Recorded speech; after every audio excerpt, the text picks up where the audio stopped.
ꯑꯍꯥꯟꯕꯃꯛꯇꯗ story collection book ꯇꯥꯕꯤꯔꯤꯕꯤ ꯃꯌꯥꯝꯕꯨ ꯏꯀꯣꯛꯅꯅ ꯈꯨꯔꯨꯝꯖꯕ ꯂꯣꯏꯅꯅ ꯅꯣꯜꯂꯨꯛꯆꯔꯤ ꯉꯁꯤꯒꯤ ꯃꯔꯨꯑꯣꯏꯕ ꯄꯥꯎ ꯀꯣꯟꯁꯥꯈꯨꯜꯗ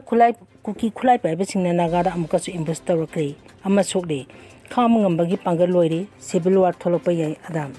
ꯖꯪꯒꯜ ꯋꯥꯔꯐꯤꯌꯔꯗ ꯃꯄꯥ ꯂꯩꯇ꯭ꯔꯕ ꯀꯣꯕ꯭ꯔꯥ ꯀꯃꯥꯟꯗꯣꯒꯤ ꯕꯇꯥꯂꯤꯌꯟ 2 ꯊꯥꯖꯤꯜꯂꯛꯀꯗꯧꯔꯤ ꯃꯅꯤꯄꯨꯔ ꯑꯃꯗꯤ ꯃ꯭ꯌꯥꯟꯃꯥꯔꯒ ꯇꯥꯏꯅꯔꯤꯕ ꯕꯣꯔꯗꯔ ꯈꯥꯕꯒꯤ ꯊꯕꯛ ꯆꯍꯤ 10ꯒꯤ ꯃꯅꯨꯡꯗ ꯂꯣꯏꯁꯤꯜꯂꯒꯅꯤ ꯂꯣ ꯑꯦꯟ ꯑꯣꯔꯗꯔ ꯉꯥꯛꯄꯗ ꯁꯦꯟꯇꯔꯒꯤ ꯑꯀꯥꯏꯅꯣ ꯂꯩꯕ ꯏꯀꯥꯏꯅꯤꯡꯉꯥꯏꯅꯤ ꯕꯤꯃꯣꯜ ꯄꯣꯂꯤꯇꯤꯛꯁꯄꯨ ꯋꯥꯍꯟꯊꯣꯛ ꯂꯥꯟꯅ ꯍꯜꯂꯨꯕꯅ ꯑꯩꯈꯣꯏ ꯑꯋꯥꯐꯝꯗ ꯇꯥꯕꯅꯤ ꯁꯦꯔꯥꯝ ꯅꯤꯀꯦꯟ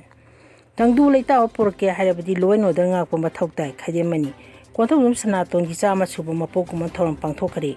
ꯋꯥꯔꯣꯏꯁꯤꯟ ꯄꯨꯔꯛꯄ ꯉꯝꯗ꯭ꯔꯤꯕꯁꯤ ꯃꯔꯩꯕꯥꯛ ꯅꯨꯡꯁꯤꯕ ꯋꯥꯠꯄꯗꯒꯤꯅꯤ ꯀꯦ.ꯑꯦꯁ. ꯏꯕꯣꯝꯆꯥ ꯅꯦꯇꯤꯚ ꯄꯤꯄꯜ ꯀꯟꯚꯦꯟꯁꯟ ꯄꯥꯡꯊꯣꯛꯂꯒꯅꯤ ꯀꯦ.ꯁꯤ.ꯄꯤꯒꯤ ꯂꯥꯟꯊꯦꯡꯃꯤꯟꯅꯁꯤ ꯑꯩꯈꯣꯏ ꯐꯣꯡꯈ꯭ꯔꯦ ꯌꯨꯅꯥꯀꯣ ꯁ꯭ꯀꯨꯜ ꯆꯥꯅꯨꯡ ꯑꯃꯗꯤ ꯈꯣꯡꯃꯟꯗ ꯃꯣꯇꯤꯚꯦꯁꯅꯦꯜ ꯁꯦꯁꯟ ꯑꯃꯁꯨꯡ ꯋꯥꯔꯜ ꯅꯣ ꯇꯣꯕꯦꯀꯣ ꯗꯦ ꯄꯥꯡꯊꯣꯛꯈ꯭ꯔꯦ ꯍꯟꯗꯛꯁꯨ ꯀꯨꯝꯒ ꯂꯥꯏꯒ ꯄꯥꯗꯧꯔꯤ ꯖꯥꯠꯂꯥ ꯑꯣꯜ ꯑꯦꯖ ꯄꯦꯟꯁꯟꯒꯤ ꯁꯦꯟꯐꯝ ꯊꯥꯗꯣꯛꯂꯒꯅꯤ ꯍꯧꯖꯤꯛ ꯄꯥꯎ ꯁꯟꯗꯣꯛꯅ ꯑꯃꯨꯛ ꯄꯤꯖꯔꯤ ꯀꯥꯡꯄꯣꯛꯄꯤ ꯗꯤꯁꯇ꯭ꯔꯤꯛꯀꯤ ꯃꯅꯨꯡ ꯆꯟꯕ ꯀꯣꯟꯁꯥꯈꯨꯜꯗ ꯏꯁꯤꯡ ꯄꯥꯏꯞ ꯁꯦꯝꯕ ꯆꯠꯂꯨꯕ ꯂꯤꯌꯥꯡꯃꯩ ꯅꯥꯒꯥꯒꯤ ꯃꯤꯑꯣꯏ 3ꯗ kuki ꯈꯨꯠꯂꯥꯏ ꯄꯥꯏꯕꯁꯤꯡꯅ ꯉꯁꯤꯁꯨ ꯑꯃꯨꯛ ꯍꯟꯅ ꯑꯦꯝꯕꯨꯁ ꯇꯧꯔꯛꯈ꯭ꯔꯦ ꯃꯤꯑꯣꯏ ꯑꯃ ꯁꯣꯛꯄꯗꯒꯤ ꯔꯤꯝꯁꯇ ꯄꯨꯈꯠꯂꯛꯇꯨꯅ ꯂꯥꯏꯀꯠꯅꯈ꯭ꯔꯦ ꯈꯨꯠꯂꯥꯏ ꯄꯥꯏꯕꯁꯤꯡꯅ ꯃꯤꯆꯝꯗ ꯂꯥꯟꯗꯥꯗꯨꯅ ꯊꯣꯛꯍꯜꯂꯛꯄ ꯊꯧꯗꯣꯛ ꯈꯥꯡꯕ ꯉꯝꯕꯒꯤ ꯄꯥꯡꯈꯩ ꯂꯣꯏꯁꯤꯜꯂꯛꯂꯤ ꯂꯩꯉꯥꯛꯅ ꯑꯦꯛꯁꯟ ꯂꯧꯈꯠꯇ꯭ꯔꯕꯗꯤ ꯁꯤꯚꯤꯜ ꯋꯥꯔ ꯊꯣꯛꯂꯛꯄ ꯌꯥꯏ ꯍꯥꯏꯅ ꯀꯣꯟꯁꯥꯈꯨꯜꯒꯤ ꯆꯤꯌꯥꯔꯃꯦꯟ ꯗꯤ ꯑꯗꯥꯝꯅ ꯐꯣꯡꯗꯣꯛꯈ꯭ꯔꯦ ꯊꯧꯗꯣꯛ ꯑꯁꯤ ꯉꯁꯤ ꯑꯌꯨꯛ ꯄꯨꯡ 10:30 ꯇꯥꯕ ꯑꯗꯨꯋꯥꯏꯗ ꯀꯣꯟꯁꯥꯈꯨꯜꯗ ꯏꯁꯤꯡ ꯇꯥꯔꯛꯇꯕꯗꯒꯤ ꯏꯁꯤꯡꯒꯤ ꯄꯥꯏꯞꯇ ꯐꯨꯟꯖꯤꯟꯕ ꯌꯥꯎꯔꯝꯒꯅꯤ ꯍꯥꯏꯅ ꯈꯨꯟꯖꯥ ꯑꯍꯨꯝꯅ ꯏꯁꯤꯡ ꯄꯥꯏꯞꯀꯤ ꯁꯣꯏꯔꯤꯕ ꯃꯐꯝꯗꯨꯒꯤ ꯈꯣꯡꯒꯨꯜ ꯂꯤꯗꯨꯅ ꯀꯥꯈꯠꯂꯛꯄ ꯃꯇꯝꯗ kuki ꯈꯨꯠꯂꯥꯏ ꯄꯥꯏꯕꯁꯤꯡ ꯑꯗꯨꯅ ꯑꯦꯝꯕꯨꯁ ꯑꯗꯨ ꯆꯠꯊꯔꯛꯈꯤꯕꯅꯤ ꯍꯥꯏꯔꯤ ꯑꯦꯝꯕꯨꯁ ꯑꯗꯨꯗ ꯁꯣꯛꯂꯕ ꯃꯤꯑꯣꯏ ꯃꯃꯤꯡ ꯀꯥꯁꯤꯌꯥꯛ ꯂꯨꯡꯕꯧ ꯆꯋꯥꯡ ꯆꯍꯤ 24 ꯀꯧꯏ ꯃꯍꯥꯛ ꯀꯣꯟꯁꯥꯈꯨꯜꯗꯒꯤꯅꯤ ꯊꯧꯗꯣꯛ ꯑꯗꯨꯒꯤ ꯃꯇꯥꯡꯗ ꯋꯥꯔꯤ ꯂꯤꯗꯨꯅ ꯃꯍꯥꯛꯅ ꯍꯥꯏ ꯃꯈꯣꯏꯅ ꯏꯁꯤꯡ ꯄꯥꯏꯞ ꯑꯗꯨꯒꯤ ꯈꯣꯡꯒꯨꯜ ꯂꯤꯔꯨꯕ ꯃꯇꯝꯗ ꯃꯍꯥꯛꯀ ꯆꯠꯃꯤꯟꯅꯕ ꯃꯍꯥꯛꯀꯤ ꯃꯅꯥꯎꯅꯨꯄꯥꯅ kuki ꯈꯨꯠꯂꯥꯏ ꯄꯥꯏꯕꯁꯤꯡ ꯂꯨꯝꯗꯨꯅ ꯂꯩꯔꯝꯕ ꯑꯗꯨ ꯎꯔꯛꯈꯤ ꯃꯈꯣꯏ ꯂꯩꯔꯦ ꯈꯪꯕꯗꯒꯤ ꯂꯣꯟꯅ ꯈꯔ ꯍꯟꯗꯣꯛꯂꯒ ꯂꯨꯝꯂꯒ ꯂꯩꯔꯤꯉꯩꯗ ꯈꯪꯍꯧꯗꯅ ꯑꯣꯇꯣꯃꯦꯇꯤꯛ ꯔꯥꯏꯐꯜ ꯁꯤꯖꯤꯟꯅꯗꯨꯅ ꯅꯣꯡꯃꯩ ꯔꯥꯎꯟ ꯃꯁꯤꯡ ꯈꯪꯗꯅ ꯀꯥꯞꯁꯤꯜꯂꯛꯈꯤꯕꯅꯤ ꯃꯗꯨꯗ ꯃꯍꯥꯛ ꯑꯃꯁꯨꯡ ꯃꯍꯥꯛꯀꯤ ꯃꯅꯥꯎꯅꯨꯄꯥ ꯊꯋꯥꯏ ꯍꯤꯡꯅꯕ ꯆꯦꯜꯂꯛꯈꯤ ꯃꯈꯣꯏꯒ ꯆꯠꯃꯤꯟꯅꯕ ꯈꯨꯜꯒꯤ ꯑꯍꯜ ꯑꯃꯗꯤ ꯃꯐꯝ ꯑꯗꯨꯗ ꯃꯈꯥ ꯇꯥꯅ ꯂꯨꯝꯗꯨꯅ ꯂꯩꯍꯧꯈꯤ ꯃꯈꯣꯏꯅ ꯑꯦꯝꯕꯨꯁ ꯃꯐꯝ ꯑꯗꯨꯗꯒꯤ ꯈꯔ ꯂꯥꯞꯊꯣꯛꯂꯛꯄ ꯈꯨꯜꯒꯤ ꯃꯤꯗ ꯄꯥꯎ ꯄꯤꯗꯨꯅ BSFꯇ ꯑꯃꯨꯛ ꯄꯥꯎ ꯄꯤꯔꯕ ꯃꯇꯨꯡ ꯃꯍꯥꯛꯄꯨ BSFꯀꯤ ꯀꯥꯡꯕꯨ ꯔꯦꯁꯀ꯭ꯌꯨ ꯇꯧꯗꯨꯅ ꯐꯥꯔꯁꯠ ꯑꯦꯗ ꯄꯤꯔꯛꯂꯕ ꯃꯇꯨꯡꯗ ꯔꯤꯝꯁ ꯍꯣꯁꯄꯤꯇꯥꯜꯗ ꯑꯃꯨꯛ ꯂꯥꯛꯄꯅꯤ ꯍꯥꯏꯅ ꯄꯥꯎꯗꯝꯈꯤ ꯉꯁꯤꯒꯤ ꯑꯦꯝꯕꯨꯁ ꯑꯗꯨꯗ ꯁꯣꯛꯂꯕ ꯃꯤꯑꯣꯏ ꯑꯗꯨ ꯔꯦꯁꯀ꯭ꯌꯨ ꯇꯧꯔꯕ ꯃꯇꯨꯡꯗ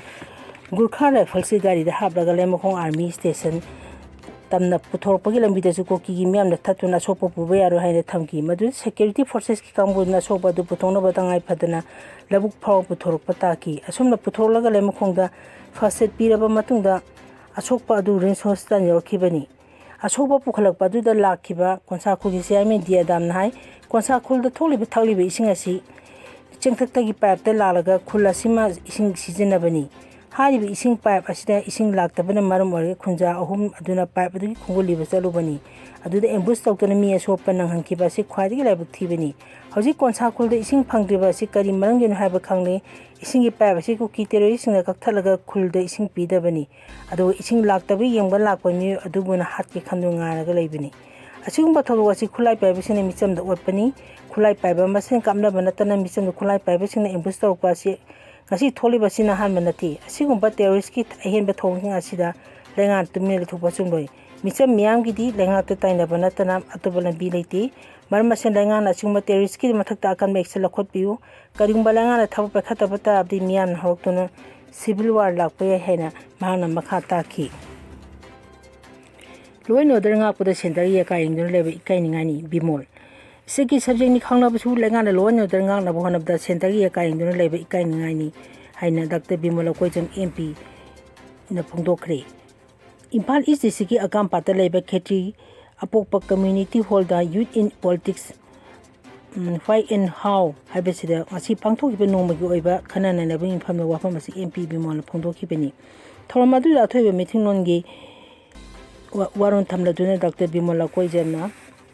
ꯍꯥꯏ ꯁ꯭ꯇꯦꯠ ꯑꯃꯒꯤ ꯂꯣ ꯑꯦꯟ ꯑꯣꯔꯗꯔ ꯉꯥꯛꯄ ꯍꯥꯏꯕꯁꯤ ꯁ꯭ꯇꯦꯠꯀꯤ ꯁꯕꯖꯦꯛꯅꯤ ꯃꯁꯤ ꯈꯪꯅ ꯈꯪꯅ ꯃꯅꯤꯄꯨꯔ ꯂꯩꯉꯥꯛꯅ ꯂꯣ ꯑꯦꯟ ꯑꯣꯔꯗꯔ ꯉꯥꯛꯅꯕ ꯍꯣꯠꯅꯕꯗ ꯁꯦꯟꯇꯔꯒꯤ ꯑꯀꯥꯏꯌꯦꯡꯗꯨꯅ ꯂꯩꯕ ꯑꯁꯤꯃꯛ ꯏꯀꯥꯏꯅꯤꯡꯉꯥꯏꯅꯤ Manipur ngasi ori bi film chi khunai si ta amukta ta thang ki de masa mani degi khaki khalaga mai masin tambagi sana kalong amada lupsin ren lakpa khunai ama oibadagi ngasi di hiram kya de film soksi lagdi corruption chasa duna education da quality yaw tab de khunai sin ngasi film masi oirang ribani habasi khamina ba chumi Manipur na awa bamang na riba asigi maroi ba maramdi mai masin tambagi kalong da asweba kaya leibene ni habasi khamina ba changi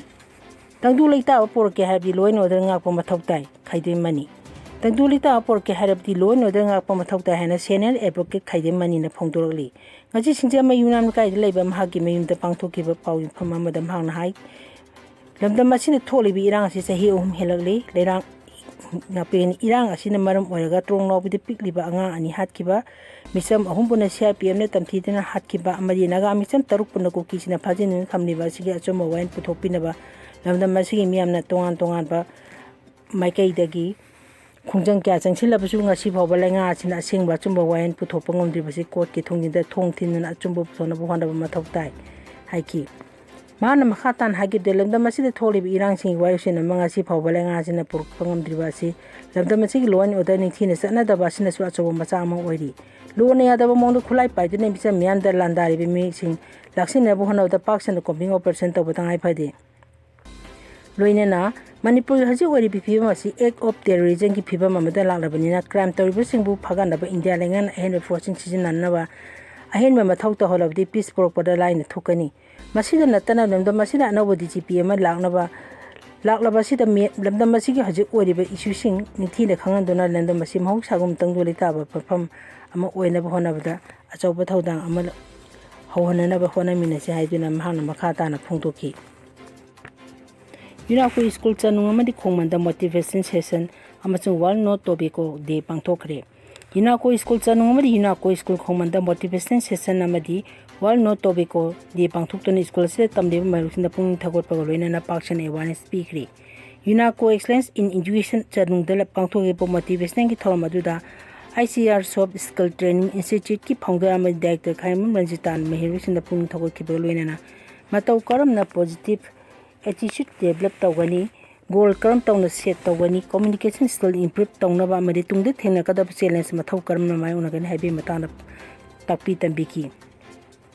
Thamadu Yunako school chanungi principal P Sursen dana motivation session asi kaidang pangtholi ban habi matana wanga ki loinena Thamadu makhata bada motivation speaker Khaimam Najita na miwi bigi punsida maithi ba habi siju mai papa ki saru amani lebak asi hanagi percent lekidra Dr APJ Abdul Kalam amadi Mount Everest kabung kibi arunina sinagi punsi wari lidana bhairo sing puning loksing amadi thona pangkal haki loinena tungda choina thina kadaba artificial intelligence technological advancement maru ebo mafam sing khanki practical skill adaptability amadi knowledge ki matang stapi tamine supna examination ki khakta natana